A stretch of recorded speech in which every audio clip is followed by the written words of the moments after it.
जय हिंद।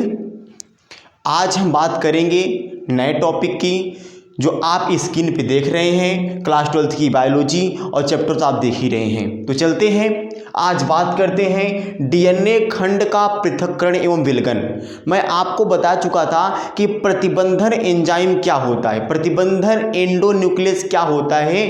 ध्यान दीजिएगा, आप जानते हैं कि मैं आपको ये बता चुका था कि जो प्रतिबंधन एंडोन्यूक्लियस एंजाइम होता है वो एक प्रकार के बैक्टीरियोफेज वायरस के डीएनए को डिस्ट्रॉय करता है, खत्म करता है, यानी प्रतिबंध लगाता है। उसे हम प्रतिबंधन एंडोन्यूक्लियस एंजाइम कहते हैं, जो मैं कल के वीडियो में मैं बात कर चुका हूं। आप वहां से देख लीजिएगा। आज चलते हैं नए टॉपिक के साथ, डीएनए खंड का पृथक्करण एवं विलगन। इसमें आप ये पढ़ोगे कि यदि मान लीजिए किसी इंसान के अंदर, किसी परपोषी के अंदर किसी नए पुनर्योगज डीएनए को बनाने के लिए हम क्या करेंगे, कैसे एक इंसान का डीएनए दूसरे इंसान के अंदर कैसे हम ट्रांसफर कर पाएंगे, इसकी बात आज इसमें पढ़ेंगे आप।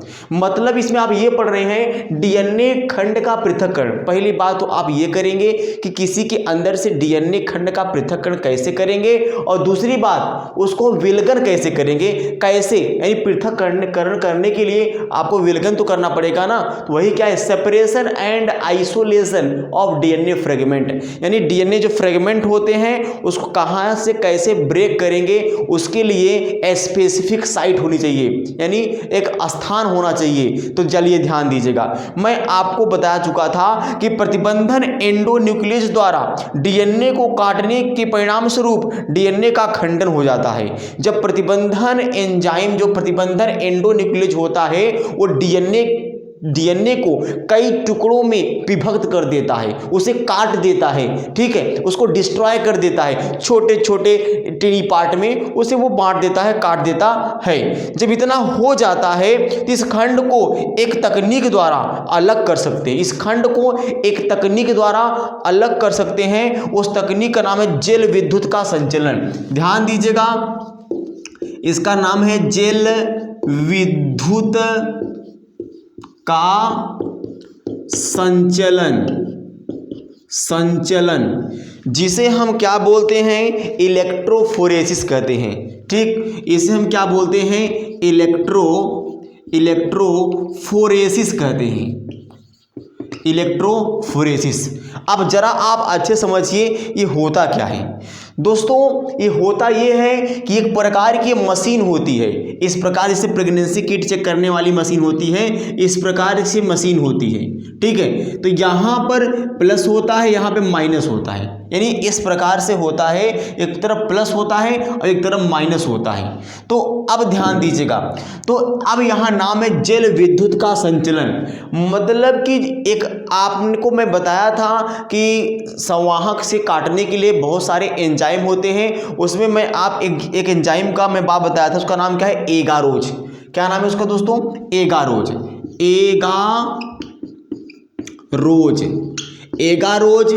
जेल है। ये एगारोज एक प्रकार क्या है, जेल है।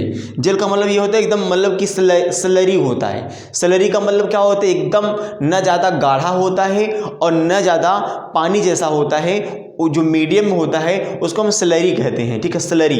एगारोज जेल ये समुद्री घास से निकाली जाती है। ये प्राकृतिक होता है, एटमॉस्फेरिक यानी प्राकृतिक है, नेचुरल है। इसी के उपयोग से डीएनए को काटा गया। अब ध्यान दीजिएगा, मैं कल पढ़ाया था डीएनए काटने वाला प्रतिबंधन एंडोन्यूक्लियस है, तो ये भी एक प्रकार का क्या है, प्रतिबंधन एंडोन्यूक्लियस है, ठीक है। ये प्राकृतिक है, नेचुरल है। तो ध्यान दीजिएगा, जैसे मान लीजिएगा तो मेरे पास एक डीएनए है, तो मैं एक डीएनए के टुकड़े को मैं इस मशीन में क्या करूंगा, यहाँ पे सबमिट कर दूंगा, यहाँ पे मैं डाल दूंगा मशीन के अंदर। तो मशीन के अंदर डालने पर क्या होता है कि चूंकि डीएनए खंड होते हैं वो ऋणात्मक आवेशित होते हैं, जो डीएनए खंड होते हैं वो ऋणात्मक आवेशित होते हैं, यानी उस पर नेगेटिवली चार्ज होता है। और जो डीएनए खंड होते हैं, ध्यान दीजिए, जो डीएनए खंड होते हैं वो ऋणात्मक आवेशित होते हैं, इसलिए उन्हें विद्युत क्षेत्र एनोड की तरफ बलपूर्वक बलपूर्वक माने बहुत तेजी के साथ अलग कर सकते हैं। तो मतलब कि जब क्या होता है, एक डीएनए खुद ही ऋणात्मक है तो पॉजिटिव चार्ज तरफ यानी एनोड की तरफ जाएगा और उसे बलपूर्वक क्या करें, उसे हम अलग कर सकते हैं। तो इस घटना को क्या बोलते हैं, इलेक्ट्रोफोरेसिस यानी जल विद्युत का संचलन। मतलब कि जैसे हमने क्या किया, दूध, एक गिलास में मैं दूध लिया और चीनी, उसको मैं चम्मच से खूब मिलाता रहा, खूब मिलाता रहा, खूब मिलाता रहा, तो मिलाते मिलाते ऐसी स्थिति आएगी तो चीनी दिखना बंद हो जाएगा, यानी चीनी नहीं दिखती है। तो उसी प्रकार ये भी है कि जब इसमें क्या होता है कि जब इस मशीन में इलेक्ट्रोफोरेसिस में जब किसी डीएनए के टुकड़े को यहाँ पे ऐसे मान लीजिए यहाँ पे डाल रहे हैं तो इतना ये स्पीड से चलेगा, इसमें नेगेटिवली चार्ज होते हैं, ये विद्युत का होता है, इसमें विद्युत का उपयोग करते हैं, इतना तेज चलेगा, इतना तेज चलेगा कि जो डीएनए का टुकड़ा है ना कई पीस में कट जाएगा। ठीक है, कई पीस में कट जाएगा।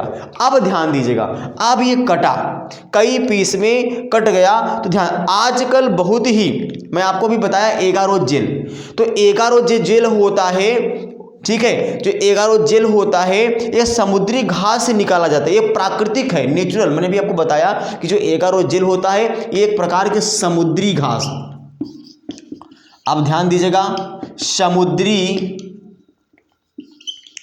घास से कंटेन किया गया, निकाला गया।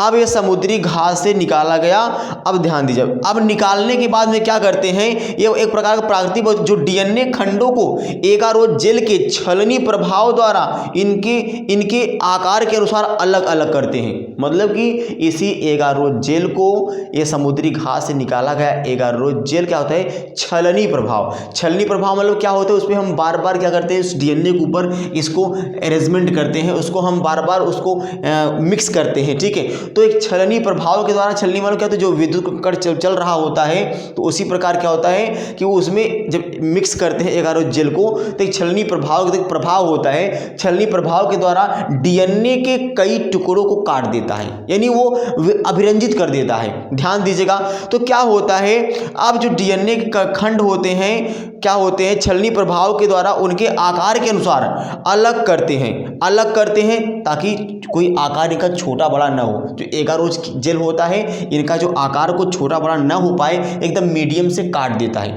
जब काट देता है तो खंड छोटे आकार के होंगे, वे अधिक दूर तक जाएंगे।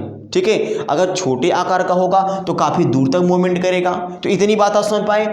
अब किसने काटा, एगारोथ जेल ने काटा। अब ध्यान दीजिएगा, तब उसी जब कटा हुआ डीएनए को हम पृथक कर लेंगे, उसको हम निकाल लेंगे, तो वही क्या है, पृथकृत डीएनए खंडों को तभी देख सकते हैं जब इसको डीएनए को इथीरियम ब्रोमाइड, अब भाई देखो उस मशीन में यानी इलेक्ट्रोफोरेसिस मशीन में जब डीएनए को क्या होते एगारोथ जेल से काट दिया जाता है, मीडियम साइड से काट दिया जाए डीएनए खंड को। जैसे मान लीजिए एक डीएनए खंड है, अब यहाँ जब एगारोथ जेल आएगा इसको कई टुकड़ों में अपने अनुसार काट देता है, यानी कहीं न छोटा रहेगा न बड़, एकदम मीडियम साइड में काट देगा। लेकिन जब काट दिया तो काटने के बाद में भाई इसको हम अलग करेंगे, तो भाई किसको कैसे देखेंगे हम, तो देखने के लिए हम लोग क्या करते हैं, देखने के लिए हम क्या करते हैं, पृथकृत डीएनए को, यानी ये जो डीएनए निकाला गया जो डीएनए है इसको हम क्या कहते हैं, इथीरियम ब्रोमाइड, इथीरियम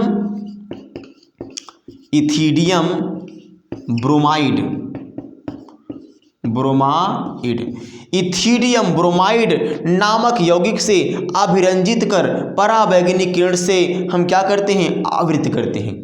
जब इसको हम इथीरियम ब्रोमाइड में धो लेते हैं तो धोने के बाद में इस पे हम अल्ट्रा वायलेट रेस को क्या करते हैं, इसके ऊपर व्यतीत करते हैं, इसको हम इसके ऊपर ट्रांसफ्यूट करते हैं। मतलब कि इथीरियम ब्रोमाइड को इथीरियम ब्रोमाइड से धोने के बाद में इसको देखने के लिए हम पराबैंगनी किरणों का बौछार कराते हैं, आवृत करते हैं। तो आगे देखना, तो अब क्या होता है, तो अब करने पर क्या होता है, चमकीली नारंगी रंग की पट्टियां दिखाई देती हैं। कहाँ पे, उसी किट के अंदर, मशीन के अंदर चमकीली नारंगी रंग की पट्टियां दिखाई देती हैं। कैसी, चमकीली नारंगी, ये ये जैसे मान ली चमकीली हो गया, नारंगी हो गया, चमकीली हो गया, नारंगी, इस प्रकार के या ऐसे दिखेगा और या तो ऐसे दिख सकता है, ऐसे, ये अलग है, ये अलग है, ये अलग है, ये आपकी मशीन है, ठीक है।